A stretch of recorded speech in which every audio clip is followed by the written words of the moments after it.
Chega mais, nação, e vamos juntos aqui analisar o Pascoalzinho e o Zé Elias falando sobre a vitória do Flamengo pra cima do Palmeiras 2-0. E eles perguntaram, cadê o time imbatível do Palmeiras, hein? Não era imbatível? Olha, o Mengão passou o carro e vamos juntos aqui analisar. Nesse momento, a imprensa esportiva falando sobre o Mengão. Faz o seguinte, dá aquela moral, deixa o seu like. Se você não é inscrito aqui no canal Meu Mengão React, se inscreva, ative o sino das notificações para você receber sempre as informações do Flamengo. Corre nos comentários, coloca aí de qual cidade você acompanha nossos vídeos. Créditos, canal ESPN Brasil, link na descrição. Vamos lá então para as informações do Flamengo. Português. Pergunta como que é Expressões, ditados, equetais. Pode falar para o nosso Fora Esporte qual é o sentido verdadeiro de jeitinho brasileiro? O jeitinho brasileiro. Né? Tem sempre um jeito nosso, né? O brasileiro é diferente, né, gente? O brasileiro tem sempre uma manha, tem sempre um artifício, tem sempre um argumento diferente, tem explicações que são diferentes. É um jeito ilícito, né? Porque o auxiliar do Abel, também temperamental, pavio curto, João Martins, ao reclamar da arbitragem do jogo de ontem entre Palmeiras e Flamengo, citou o jeitinho brasileiro para explicar um possível favorecimento ao Flamengo. Eu vou explicar para você o seguinte. Precisa explicar para o João Martins que jeitinho brasileiro não é isso. Não, o jeitinho brasileiro o que ele quis, se você pegar só o jeitinho brasileiro, você vai ficar irritado com o jeitinho brasileiro. Se você pegar o Boto dizendo que é coisa de terceiro mundo, você vai ficar irritado com o Boto, que falou que é coisa de terceiro mundo. Os dois. Certo? Agora, se você pegar o contexto da frase... Os dois pisaram na bola. Se você pegar o contexto da frase, ele só exemplificou os acontecimentos. Porque nós todos os dias dizemos aqui que o VAR no Brasil é uma vergonha. Que o VAR no Brasil apita do jeito que quer. O VAR apita o jogo do jeito que quer. Não é o árbitro quem apita o jogo. Vou dizer logo pra você, dos 3 pênaltis, nenhum foi. Os 2 marcados e o pedido pelo Palmeiras. Nenhum foi. Ponto. Esclarecido. Da minha parte, está esclarecido ou não? Nenhum foi. Ele deu o primeiro pênalti, não foi chamado para o segundo. O primeiro pênalti é assim, se você não tem imagem conclusiva, então não chama. Né? Eu vou repetir aqui. O VAR do Brasil é um Atari. Você não tem um jogo de terceira dimensão. Se não chamasse, era cal igual, porque daí prevaleceria a marcação. Não tem imagem conclusiva, adota-se a postura do árbitro em campo. Então, e foi pênalti. Ele deu pênalti. É o que manda a regra. Ele deu pênalti. É o que manda a regra. Não tem imagem conclusiva. Ramon Abate Abel, esse gosta de uma confusão, ele deu pênalti. Todo jogo do Ramon Abate Abel tem BO. E ele só apita jogo grande, vocês já repararam? Só. Ele não apita jogo, é só jogo grande. A maioria dos árbitros FIFA esse ano aqui estão... Mas o Ramon Abate Abel é caprichado, Zé Elias. Ramon Abate, Zanovelli, o Klein. Pode colocar aí. O Klaus apitou o clássico muito mal, o Santos e Corinthians. O Klaus está na fase da experiência, né? Experiente, não precisa correr. O Klaus não quer confusão. Então, quer se incomodar. Não quer se incomodar. O Klaus não foi bem no Corinthians e Santos, mas no geral, na média, ele está muito acima. Para mim, o Klaus é o melhor árbitro. Na minha opinião, ele é o melhor de todos. Sim. Mas quando ele se incomoda para apitar, quando ele quer apitar. Porque tem dia que ele não quer. Tem dia que não tá afim, não tá querendo. Aí atrapalha o jogo. Ele foi salvo no jogo do Corinthians e Santos, ele foi salvo pelo VAR. Ele foi salvo pelo VAR. E ainda prejudicou o Santos quando deu cartão vermelho pro lateral esquerdo do Santos. Oba. Perfeito? Bom, já esclareci. Agora, quanto a você quer falar Vamos ouvir o Boto? Da declaração? Depois eu posso falar o que eu sei a respeito disso aí que eu conversei com a rapaziada lá do Palmeiras, eu posso falar pra você. O Boto reclamou que... Bom, vamos ouvir o Boto falar, não vou dizer aqui pra depois o Boto falar tudo de novo. Fala, Boto! Já começa a ser hábito, e não devia ser hábito vir aqui falar sobre arbitragem, mas é triste ver um jogo, que é um jogo até bem disputado, contra uma equipa muito boa como é o Palmeiras, e ver o treinador deles a falar de arbitragem, ver ali dentro um dirigente deles a invadir a cabine do árbitro, como se eles tivessem razão de queixa do que se passou ali dentro. O que se passa ali dentro é um penalti que é fora da... Penalti não, uma falta que é fora da área, que o árbitro transforma em penalti, um penalti que ele não marca e que tem que ser o VAR a chamá-lo, um pisão no Luís Araújo que dava o segundo cartão amarelo ao jogador do Palmeiras, e o que a gente vê é o Palmeiras a queixar-se do árbitro, uma coletiva inteira a falar do árbitro e da arbitragem, e um dirigente deles a invadir o vestiário do árbitro.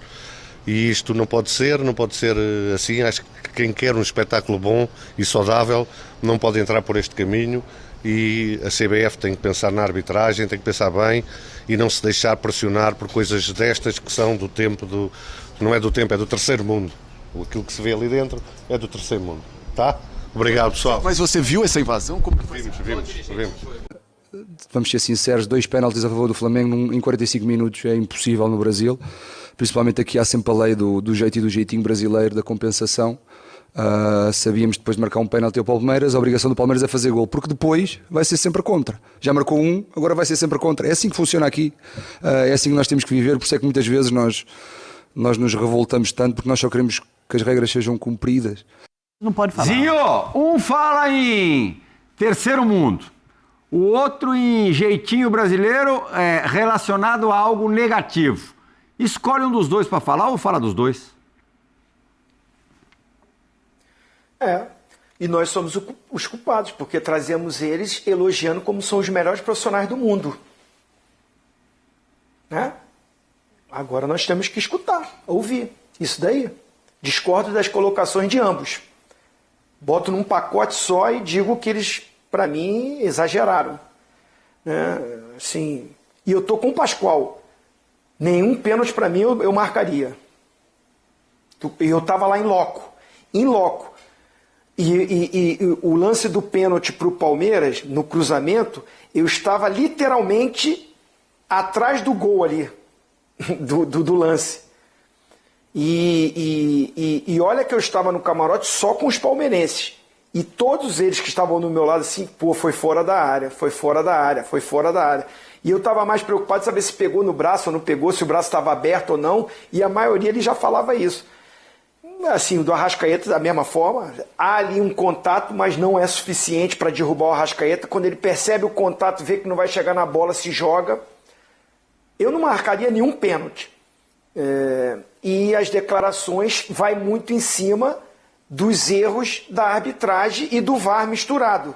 Proporciona para a gente ouvir, né, terceiro mundo, jeitinho brasileiro, dos caras que vieram de fora e parece que inventaram futebol.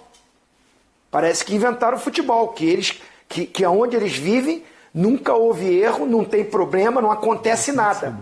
Desculpem, mas eu sou um dos caras que falo aqui no programa. Não sou contra a vir profissionais de fora que venham para agregar e para fazerem colocações que nos ajudem, que melhorem o futebol. Agora, para vir falar de terceiro mundo e de jeitinho brasileiro, me desculpe.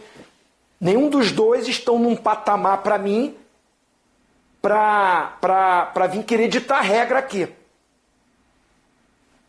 Bom, é por aí. José Boto, você ouviu, Oswaldo Pascoal, falou que gente do Palmeiras entrou no vestiário dos árbitros para pressionar, para reclamar, pressionar. Anderson Barros negou e chamou o dirigente rubro-negro de mentiroso. O que mais que você sabe? Bom, não tem absolutamente nada na súmula, né? Nada a relatar depois do final da partida. Está escrito na súmula do árbitro. Perfeito? Não fui eu que escrevi, foi o árbitro. Conversando, eu tenho a felicidade de ainda ter muitos amigos lá no Palmeiras, né? Eu trabalhei muito tempo como repórter, cobrindo o Palmeiras como repórter de rádio, e tenho alguns amigos lá ainda. O Zinho conhece muitos deles, o Zé, vocês conhecem muitos dos amigos que eu tenho lá. O que me foi retratado é que ninguém invadiu o vestiário do árbitro. A informação que eu tenho de pessoas que eu tenho a maior confiança no Palmeiras é que ninguém invadiu o vestiário de árbitro. Ninguém deu soco na porta do árbitro. Ninguém chutou a porta do árbitro, do vestiário do árbitro. Essa é a informação que eu recebi de pessoas do Palmeiras. Se as pessoas do Flamengo viram isso, por favor, né, abram um processo no tribunal da CBF, né, no STJD, e digam o acontecimento. Vocês têm o direito de pedir a abertura desse processo. Se vocês têm testemunhas, tem imagens a respeito disso, abram esse processo. Porque falar... O árbitro falou isso, Pascoal? O árbitro não relatou nada. Depois do jogo não houve qualquer problema. Está escrito na súmula. E nem no intervalo, nada? Nada, não teve. O Zinho sabe com quem eu conversei com 3 pessoas diferentes do Palmeiras. E as 3 pessoas me relataram as mesmas coisas. Não foi ninguém reclamou, ninguém discutiu, ninguém bateu boca, ninguém bateu na porta, ninguém chutou a porta. As pessoas me disseram isso. E são pessoas que eu tenho confiança. Acho que o Zinho também tem. O Zé também confia nessas pessoas, que ele sabe quem é, você também sabe quem é. Então, para mim, não tem nenhum problema falar isso aqui. Nenhum problema. Para mim, o Flamengo jogou melhor, ganhou o jogo, é o incomparável. Não tem comparação o Flamengo com os outros. Só pra gente matar a arbitragem, Zé Elias verificou outros 2 lances tão decisivos quanto os 2 penais, que não foram pênaltis, eu concordo com vocês. Os 3 não foi nem o pedido pelo Palmeiras. O do Vitor Roque é brincadeira, né? O outro também. O marcado pro Flamengo. O cara pra apitar um pênalti desse, pra chamar o apitador, nunca deu um chute na bola. Faz o seguinte, junta os caras num momento, e bate uma bolinha com os caras, pra ver se os caras não vão ter tranco, não vai passar a mão aqui, não segurar, não vai abrir o braço aqui. Eles têm que jogar futebol. Eles não sabem jogar. Nem isso eles conseguem. Eu quero agradecer o Neto, que usa essa minha frase, e pode usar, Neto, pra você é de graça. Um dos lances, olha, mais uma vez o Varela colocando, isso tá evidente, o braço na bola, mas ao que tudo indica, acabaram de me mandar um outro ângulo do lance feito gravado na arquibancada. Mas pelo que a gente viu nos ângulos disponíveis, fora da área. No Atari não tem pênalti, porque se tivesse o VAR tem 4 câmeras laterais para cada metade de campo. Perfeito? O VAR que funciona na Europa. São 4 câmeras laterais para cada lado do campo. Sim. São 8 câmeras do VAR, mais as câmeras que são usadas nas transmissões. Perfeito? Aqui no Brasil só usa as câmeras... Tem linha também para você traçar. As câmeras são divididas assim. É a linha da pequena área, é a linha da grande área, é a linha da intermediária, é a linha do grande círculo. Do outro lado, a linha da pequena área, entendeu? São 8 câmeras. O Gustavo Gomes tinha que ter sido expulso no jogo? Tem 2 lances que deveriam ter sido olhados aí, né? Primeiro foi o pisão do Gomes em cima do Luiz Araújo, né? E o Gomes já tinha amarelo e ele não deu. Tinha que ser o segundo. Mas foi acidental, mas acertou. Tinha que ser o segundo amarelo, porque normalmente esses lances estão sendo punidos assim. Né? E o segundo foi o carrinho do Murilo. O carrinho do Murilo em cima do lateral esquerdo, que entrou e fez o gol, né? Do Ayrton Lucas. É o carrinho para ser expulso.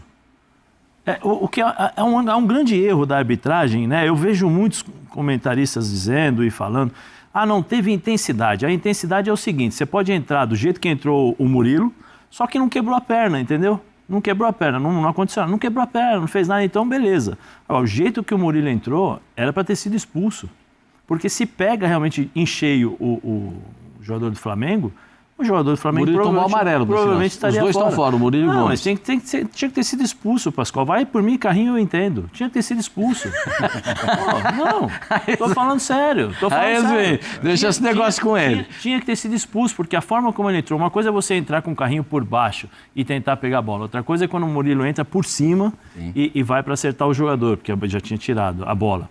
Então, assim, os árbitros FIFA estão... O do Gustavo é mais grave porque o jogo ainda estava empatado. Amarelo. Agora tem ele tinha acabado de tomar cartão amarelo. Só uma coisa assim, Pasco, só uma coisa que eu gostaria de falar sobre o João, né? É João, né? João Martins. Já é a segunda vez que ele faz isso. No mínimo, né? Já é a segunda vez que ele faz isso. Na outra, ele falou que o Brasil tinha esquema pro Flamengo. Lembra, não? Tem esquema, faz parte do sistema. Sistema. E ele não provou. O jeitinho brasileiro que ele falou é o lado pejorativo, não é o lado... Porque ele poderia falar, olha, nós já sabemos como funciona o futebol brasileiro, a compensação. Né? Foi um lado pejorativo. Mas esse jeitinho brasileiro foi que te tirou lá do PAOK, da Grécia, que abriu as portas para você trabalhar num dos maiores clubes do mundo, e um dos maiores clubes do Brasil, que é o Palmeiras, que te deu a possibilidade de viver numa cidade sensacional, fantástica, do qual as pessoas te tratam bem, te recebem bem. Esse é o jeitinho brasileiro que você deveria falar. Esse é o jeitinho brasileiro que você deveria valorizar, não menosprezar as pessoas que te pagam. as pessoas que te tratam bem, porque quando você fala jeitinho brasileiro no tom que você falou, né, você está ofendendo o brasileiro. Você está ofendendo o brasileiro. E o Boto, não vou nem falar do Boto, porque o Boto é pior ainda. Né? Terceiro mundo, jeitinho brasileiro. Mas vocês estão aqui, né? Vocês estão aqui. É tão ruim que vocês estão aqui. Por que vocês não estão lá na Europa? Em clube de ponta? Por que vocês não estão lá? Agora, eu estou esperando a mesma coragem que teve para reclamar. Não, porque é o jeitinho brasileiro, é a lei da compensação. Por que você não veio a público e falou que o pênalti contra o São Paulo não foi, que o Palmeiras foi beneficiado? Por que não veio a público e falou, olha, o pênalti contra o Sport foi beneficiado, o Palmeiras foi beneficiado? Por que você não veio a público, João? Tinha que ter vindo a público, sabe por quê? Porque você tinha que ter sido honesto. Isso chama-se honestidade, que muitos brasileiros têm. Muitos brasileiros têm, do qual você ofendeu quando você falou isso. Então você deveria ter vindo a público. Olha, o Palmeiras foi beneficiado contra o Sport. O Palmeiras foi beneficiado contra o São Paulo e tantos outros. Tantos outros. Mas sabe o que é? Você é o jeitinho brasileiro, né? Que você aprendeu tão bem, né? Tão bem. Só chora quando é contra você. Agora, Pascoal. Ninguém reclama do jogo que acabou. Mas eu queria ver, Pascoal, se um brasileiro fosse em Portugal e falasse isso. Não uma, mas várias vezes, como eles falaram. Queria ver se um brasileiro fosse em Portugal. O que eles iriam falar? Como eles iriam tratar o brasileiro? Porque se nós falarmos alguma coisa, a gente tem que tomar cuidado, porque nós somos acusados de xenófobo, né? É preconceito, é isso e aquilo e tal. Mas eles podem falar o que eles quiserem. Com todo respeito. Sim. Não pode. Tem que ter um limite. Tem que ter um limite. Uma coisa é o que acontece no campo e a gente tem que respeitar as pessoas dentro do futebol. Agora, a partir do momento que se extrapola o futebol, que ele não entende que ele está vivendo no Brasil, que a forma do brasileiro ser, ele precisa respeitar isso. Precisa respeitar, as pessoas precisam respeitar isso, porque nós os acolhemos muito bem. Muito bem, apesar de ter alguns probleminhas no começo, né, alguns treinadores, algumas pessoas não gostarem e tal, mas nós os acolhemos muito bem e continuamos acolhendo tanto o Abel, todos que estão ali, porque eles são elogiados em quase todos os programas. Em quase todas as transmissões, eles são elogiados pelo trabalho que eles fazem. Agora, eu estou com o Zinho. Vem querer editar regra aqui, vem aqui querer ensinar o futebol brasileiro. Antes de eles chegarem, o futebol brasileiro já era pentacampeão brasileiro. Ou não? Pentacampeão mundial. Antes de eles chegarem, o futebol brasileiro era campeão sul-americano. Quantas vezes nós somos campeão da Copa América? Da Copa América não, da Libertadores. Da América e da Libertadores. Sabe? Parece que o Palmeiras nasceu com eles. Parece que o Palmeiras não. Olha, o Palmeiras... Peraí. Eles conseguiram fazer resultados fantásticos, são bons treinadores. Eu gosto demais do Abel. Agora, tinha uma coisa que o Palmeiras tinha uma coisa que o Palmeiras fazia melhor antes da era Abel. Uma coisa, pelo menos. Bater pênalti. Oswaldo Pascoal. A torcida nem... É pênalti pro Palmeiras no estádio, a torcida nem comemora mais. É o quarto pênalti. Acho que são 4 nos últimos 9. É o quarto pênalti perdido nesses últimos marcados. Perdido, né? Pascoal. Inclusive o Estevão bateu um, perdeu, e bateu um, perdeu e depois bateu. E acabou fazendo gol com o Ceará. Do goleiro. Né, ali, o Estevão tem 2 perdidos. Entra como 2 perdidos, mas ele faz o gol depois. Deu sorte, né? Que o rebotinho veio no pé dele. Agora, quem bate é o Flaco Lopes, hein? Não tem mistério com ele. Bateu, guardou. Mas também só um, né? Bateu, guardou. E o Piquerez, eu vou fazer aqui... Pra mim, o Piquerez é um grande lateral esquerdo. É um grande jogador.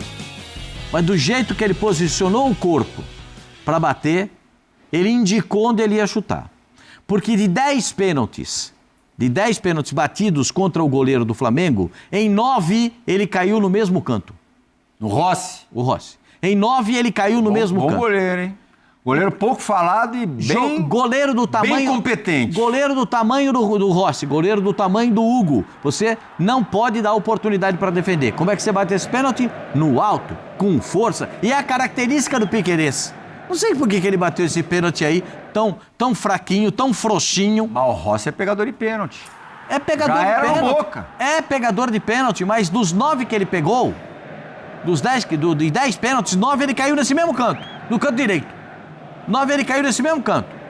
Que acho que ele deve ter estudado... Claro, fica estudado. Né? Agora, o gestual do jogador canhoto virou pra cá. Quando ele virou pra cá, O cara falou, vou ali, ó, não sou jacaré. Eu, se sou goleiro, pulo naquele canto também. A não ser que o cara me surpreenda, vire o pé ou bata em cima. Na segurança cruza, né, Zé? Pênalti de segurança, no meio do gol, alto e forte.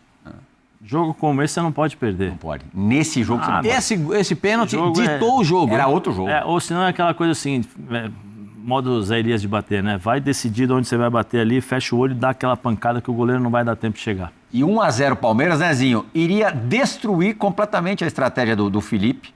O Flamengo no primeiro tempo claramente esperou o Palmeiras. Não tirou deu a velocidade do jogo. Tirou a velocidade do jogo e aos pouquinhos foi colocando as mangas de fora e o Felipe arrebentou nas substituições. Tem muito do dedo do Felipe na vitória de ontem, não tem, Zinho? Ele foi muito feliz quando o Gerson sente e aí ele surpreende, porque poderia colocar o Danilo de volante, poderia colocar o Danilo de zagueiro e jogar o Ortiz para volante. Então, o Varela de volante foi uma sacada de quem está ali no dia a dia, que está enxergando e que entendeu que ele queria uma segurança com Danilo, Ortiz, Léo Pereira e Alexandre, né? Depois o Alexandre sai, e joga o Varela para ali, que vai bem, né? Mobilidade, muita condição física para ir e voltar, e você vê que ficou com uma dupla de volante que ninguém nunca imaginou que poderia acontecer, né? O garoto, o Everton Araújo, que não fez um bom jogo, principalmente no primeiro tempo, errou muito espaço. É bom dizer que o Flamengo ofensivamente não funcionou no primeiro tempo. O Flamengo entregou a bola para o Palmeiras foi superior. O jogo que eu enxerguei, o jogo que eu estava lá e vi, era o Palmeiras se impondo, o Palmeiras tomando a iniciativa, o Palmeiras com mais posse de bola, não criava chances claras. Aí tudo bem, teve o pênalti, e aquela coisa, não fez, não foi competente. Eu acho que a entrevista do Everton goleiro é melhor, não fomos eficazes, não fizemos. Quando a gente teve a chance, nós não concluímos, não fizemos os gols. O jogo equilibrado, eu achei o jogo equilibrado, mas com um certo domínio do Palmeiras no primeiro tempo. Me chamou a atenção o Flamengo. O Flamengo fez um jogo, por isso que eu brinquei no meu destaque. O incomparável fez um jogo como o imbatível, né? Porque o Palmeiras é que fica mais sólido, marca muito e dá até a bola para o adversário, vem para o jogo. Então foi um Flamengo mais esperando, e o Palmeiras, primeiro tempo, o jogo ficou num lado só, meio campo no ataque. O Flamengo teve uma possibilidade no final do jogo, uma bola ali, um bate-rebate, aí o Everton, o Cebolinha chuta e o Everton pega, mas foi muito pouco a produção do Flamengo ofensivamente. Agora, defensivamente, se portou bem ali, fechou, tirou os espaços, tentou bloquear e conseguiu o primeiro tempo todo. Teve esse lance do pênalti, que para mim não foi pênalti, né? Que o Piquerez perde e aquela coisa, só perde quem está lá para bater. Agora, me chama a atenção que o melhor jogador do time, mesmo sendo um garoto, tem que bater o pênalti. O Veiga não está no jogo, que para mim é o melhor batedor do Palmeiras. O Flaco Lopes, que foi citado pelo Pascoal, não estava no jogo, né? Então você tinha quem ali para bater? Estevão, que é o craque do time, que é o diferente, que é o que está na seleção brasileira, que já está vendido para o Chelsea e que para mim não fez um bom jogo.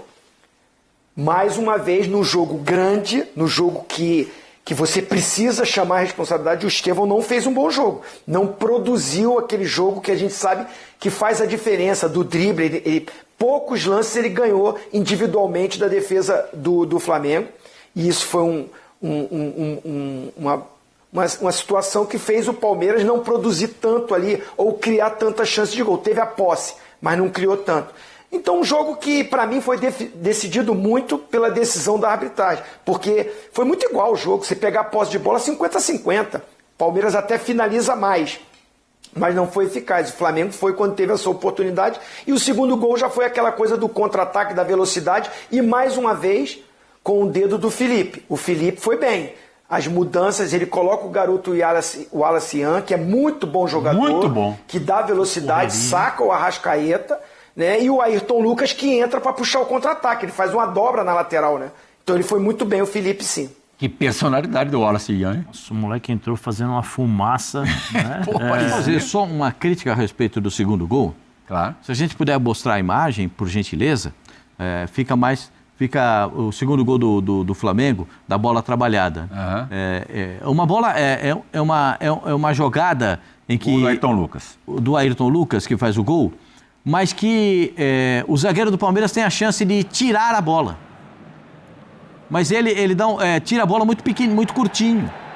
E aí bota o Wallace Ian com a possibilidade de fazer o lance que ele fez. Na verdade, ali tinha que estar o zagueiro ali, já que vai na bola, dá um bico, dá um carrinho para longe, daí tá na bola. Né? Mas aí acabou desperdiçando a oportunidade. Esse aí é o lance do primeiro gol, o lance do penal. A gente já vai mostrar aí o segundo gol. Cavada bonita do Arrascaeta. Tinham dois jogadores na cobertura, né? O Piquerez e o Gian. Nesse gol aí, o Gian, ele viu que não ia pegar na bola porque o Gian já estava chegando na cobertura. Aí, e aí ele sentiu o braço e se atirou, né? Aí o apitador do jogo e o rapaz do VAR, eles nunca tiveram a oportunidade de se... correr atrás da bola, jogar uma partida de futebol. O Rio é super intervencionista. Não, o VAR mais intervencionista no Brasil. Olha lá, ó o lance, ó. Tá vendo? O Murilo aqui dá a bola pro Ian. Sim. Não é a jogar... Se ele já tá na bola, dá uma raquetada, joga a bola lá no holofote, lá no placar eletrônico, não, dá um peteleco na bola, deu chance pro cara entrar e fazer o gol. Aí é que eu falo pra você, tem hora que num clássico jogo dessa importância, não é só toque, tem que dar um bico na bola também. Um bico na bola tem o seu valor. Com uma bola quebrada do goleiro tem o seu valor para tirar a pressão. E o Estevão no jogo grande? Eu não vou culpar o Estevão pela incapacidade dos outros, né? Porque parece que só ele tem capacidade, os outros são incapazes dentro de campo. Agora o Alexandre cuidou bem dele, né, Zé? Não só o Alexandre, o Felipe foi muito bem na armação do time, né? Colocou 2 linhas de 4, diminuiu as linhas de marcação, deixou praticamente o Bruno e o Arrascaeta ali na frente no primeiro tempo. No segundo tempo, quando entra o Michael, o Palmeiras joga mais, o Flamengo joga mais porque ele consegue segurar um pouco mais a bola do que o Ele entendeu mais o jogo que o Cebolinha, né? O Cebolinha não entendeu o jogo. Não, e aí o Flamengo começa a ganhar o jogo. O Palmeiras, se o Zinho estava lá, pode me confirmar ou não, porque a gente na televisão a gente assiste quadro a quadro, né? Mas a impressão que dava era assim, o Palmeiras quando jogava, ele adiantava o Mike, adiantava o Vitor e o Estevão ali na frente, fazia uma linha de 4 jogadores, né? 3-4-3, mais ou menos isso, porque o Mike às vezes fazia o ala e às vezes fechava, só quando perdia a bola e o Flamengo tentava jogar, especialmente no segundo tempo, no primeiro não, mas no segundo tempo que o Flamengo foi quando o Flamengo começou a jogar. Apareceram as marcações individuais. O Mike teve uma hora que surgiu, foi correndo até o outro lado do campo. E aí o Flamengo, se você marcar individual com o Flamengo, com os jogadores técnicos que tem, fica muito fácil do Flamengo encontrar situações. O próprio Everton hoje, que no primeiro tempo tinha dificuldades de encontrar os passes, no segundo tempo ele começou a acertar mais. Ele começou a encontrar melhor os jogadores ali mais posicionamentos. Ele é bom marcador. Ele tem muita dificuldade no passe. Não, mas eu acho que assim, primeiro porque o Palmeiras pressionou, o Palmeiras tem essa característica, mas o estilo de jogo do Palmeiras, no segundo tempo especialmente, se você joga contra um time que tem qualidade que tem o do Flamengo, porque o Flamengo igualou esse tipo na parte tática e na parte de vontade. Aí prevalece o quê? A capacidade técnica. E aí é onde a gente sempre fala que o Flamengo tem alguns jogadores que são diferentes e que fazem a diferença a favor do Flamengo. Mas eu acho isso, acho que aí o Flamengo começou a jogar. E aí o Everton... Mas o Flamengo jogou, né? O Pedro também entrou e começou a escorar um pouco mais a bola. Mas o menino entrou e arrebentou o Wallace. Meu Deus, que velocidade que o moleque tem. Zinho, curiosamente, o Palmeiras tem números melhores jogando fora de casa do que em casa. Até tem um dado... Aí, nação, as últimas informações, então, de Palmeiras 0, Flamengo 2. Então tá aí o Zé Elias, Pascoalzinho, falando aí sobre a vitória do Mengão. E agora é virar a chave, pensar na partida contra o Deportivo Táchira pela Copa Libertadores da América. O Flamengo precisa vencer essa partida para se classificar para as oitavas de final. Mas tá aí, vencemos, meus amigos. Para quem não acreditava, engole. Tamo junto, nação. A gente se vê daqui a pouquinho no próximo vídeo.